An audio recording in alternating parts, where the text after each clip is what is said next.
গরম গরম ভাতে পরিবেশন করুন বাগদা চিংড়ির তেল ঝাল।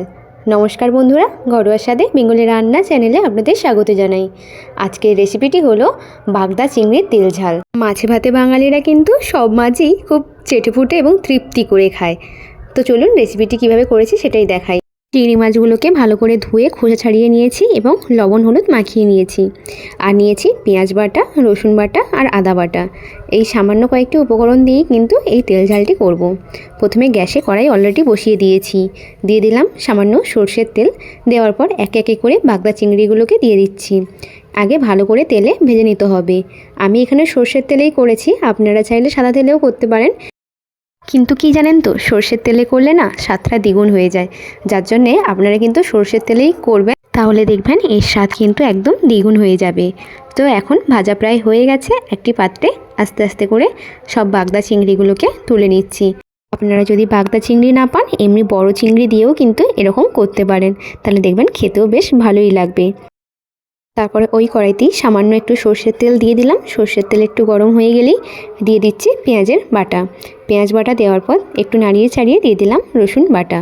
দেওয়ার পর এটিও ভালো করে একটু নাড়িয়ে চাড়িয়ে নিতে হবে। নাড়িয়ে চাড়িয়ে নেওয়ার পর আদা বাটাও দিয়ে দিলাম।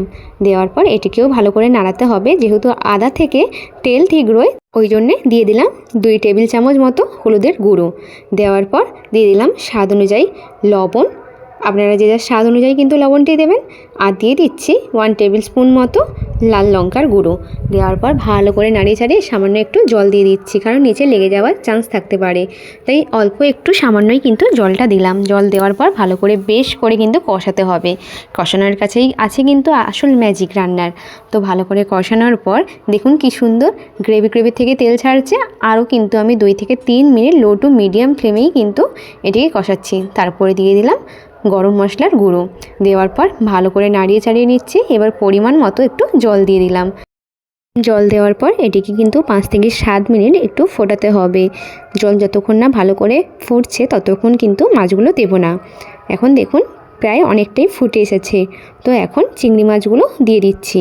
দেওয়ার পর আরও কিন্তু 5 মিনিট লো টু মিডিয়াম ফ্লেমেই এটি ফোটাতে হবে। ফুটিয়ে নিলেই কিন্তু একদম প্রায় রেডি হয়ে যাচ্ছে। আপনারা বাড়িতে কিন্তু অবশ্যই এই রকম ট্রাই করে খাবেন, দেখবেন গরম গরম ভাতে খেতে বেশ ভালোই লাগবে। কালারটাও যেমন হয়েছে, খেতেও না বেশ দারুণ হয়েছিল।